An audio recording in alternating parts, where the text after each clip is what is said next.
नायगांव के एक ताजिर साईनाथ गंडले ने अपने कारोबार के लिए गांव के साहूकार से हासिल किए गए कर्ज की अदायगी में ताखीर की वजह से धमकियों का सामना कर रहा है। मुतल्लिका साहूकार ने कर्ज की जल्द से जल्द अदायगी नहीं करने पर मुसलसल हिरासा करने का सिलसिला शुरू किया है। हिरासानी से परेशान होकर आज इसने एक प्रेस कॉन्फ्रेंस लेकर अपनी मुश्किलात मीडिया के जरिए बयान की और इसने ये भी इंतबाह दिया है कि साहूकार की जानिब से हिरासानी का सिलसिला बंद नहीं किया गया तो वो अपने तमाम खानदान के अफराद के साथ खुदसोजी कर लेगा और उसकी सारी जिम्मेदारी हिरासानी करने वाले पर होगी। वाज़ेह है कि साईनाथ गंडले की नायगांव में एक जनरल स्टोर की दुकान है। अपने कारोबार के लिए इस ताजिर ने साहूकारों के पास से कर्ज लिया था। इस कर्ज की रकम पर बनने वाले सूद को भी इसने बर वक्त अदा किए जाने की बात कही है, लेकिन साहूकार की जानिब से मुसलसल हिरासा किए जाने के सबब दिल बर्दाश्ता होकर आज इस ताजिर ने प्रेस कॉन्फ्रेंस लेकर ये ऐलान किया है कि वो अपने खानदान के साथ खुदसोजी कर लेगा। वाज़ेह रहे कि पिछले 2 सालों से कोरोना के सबब तमाम कारोबार ठप पड़े हुए हैं, जिसकी वजह से इस ताजिर को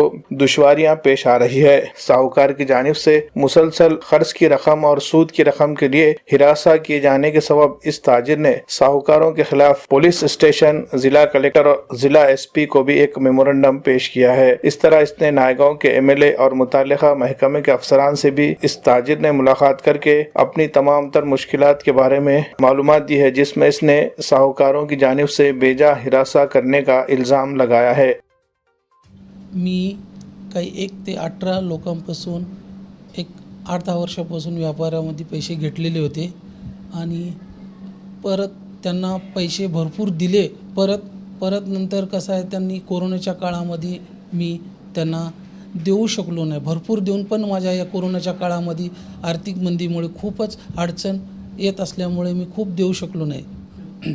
नंतर त्यांची रक्कम त्यांची एक त्यांचे 3 पट व्याज देऊन सुद्धा पण त्यांना मला खूपच त्रास देणं, हे करणं, अजून तुझ्याकडे बाकी पैसे आहेत, ज्यांचे 19 लाख रुपये असून त्यांना मी 40-45 लाख रुपये व्याज देऊन सुद्धा परत तो माझ्याकडे पैसे आहेत म्हणून तगादा लावतो। त्रास म्हणजे दुकानला येऊन धमक्या देणे, पैसे का देत नाहीस, दिल्याशिवाय जमत नाही, आमच्या घरच्यांना वगैरे धमक्या देणं, घराच्या बाजूला बसून हे करणं, त्रास देणे, खूपच म्हणजे कोण्या बी बेसमधून कुठं बी काय बी करून कोण्या बी पद्धतीने त्रास द्यायचं त्यांचं चालूच आहे। यांच्यामध्ये राम केरबा माकावर नांदेड, परत दत्तात्रय केशव वट्टमवार नांदेड, गौस मामू नायगांव, गजानन शंकर कोतावार नरशी, प्रदीप जीवनराव देमेवार नायगाव, असे बरेच 1 ते 18 व्यक्ती आहेत। आणि याच्यामध्ये एक शिक्षक म्हणून जे काय त्यांचे मी 5 लाख रुपये घेतले, त्यांचे 10 लाख रुपये व्याज परत देऊन बी त्यांनी मला धमक्या देत आहेत।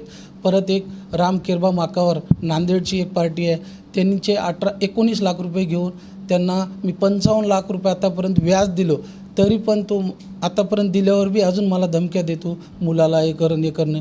असे काही बरेच प्रत्येकाचे मी व्हॉट्सअपवर, माझे फेसबुकवर परत धमक्या देणे, हे करणं, परत माझे फोनपे, गुगल पे वगैरे त्यांच्या अकाउंटला पैसे केलेले ट्रान्सफर, माझ्याकडे पुरावे वगैरे सगळे आहेत।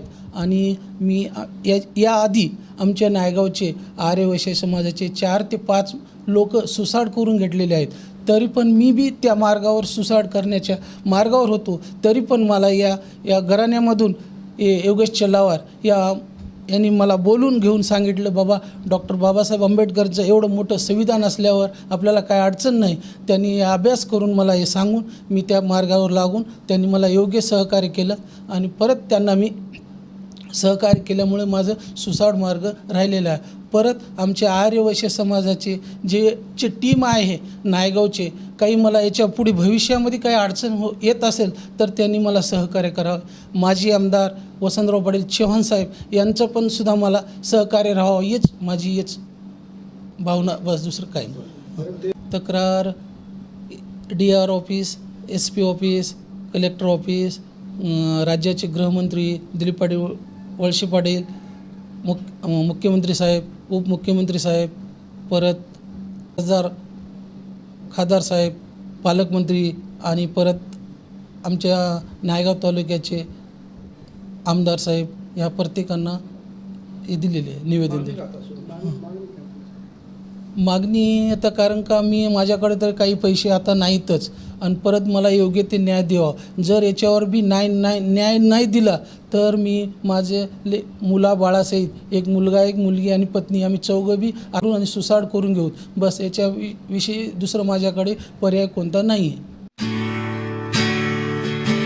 RK banquet hall and guest house Deglur नाका नांदेड़। जी हाँ, यहाँ पर शादी की तकारीब में आए हुए मेहमानों के क़याम के लिए हैं बेहतरीन इंतजामात। गेस्ट हाउस में आपको मिलेगी तमाम सहूलियात जैसे एसी कुशादा हॉल, एसी रूम, लिफ्ट की भी है सहूलत, खूबसूरत पुरकशिश और खुशगवार माहौल, पार्किंग के लिए भी है माहौल इंतजाम। RK banquet hall and guest house में तकरीब रस्म, सालगिरह तकारीब, तहनीती व इस्तकबालिया इजलास, इसके अलावा कॉलेज या स्कूल के सालाना प्रोग्राम भी ले सकते हैं। कॉन्फ्रेंस या फिर अपने इदारे की मीटिंग का भी कर सकते हैं इनेकाद। मजीद तफसीलात के लिए हमारा पता है RK banquet hall and guest house, RK tower, Deglur नाका, नांदेड़।